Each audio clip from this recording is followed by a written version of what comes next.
The Amazing Spider-Man 2, segona part del reboot de Spider-Man, protagonitzat per Andrew Garfield, s'estrena aquest 17 d'abril.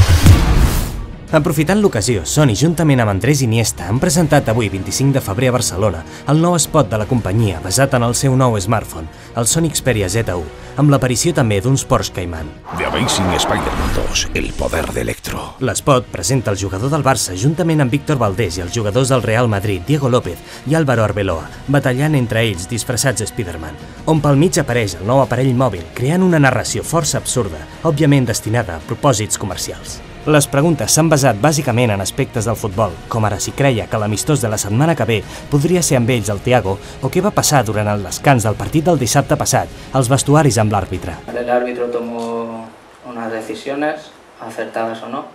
Malgrat tot aquest desplegament de màrqueting, nosaltres a la revista Young no ens perdrem l'estrena de la pel·lícula, l'Amazing Spider-Man 2.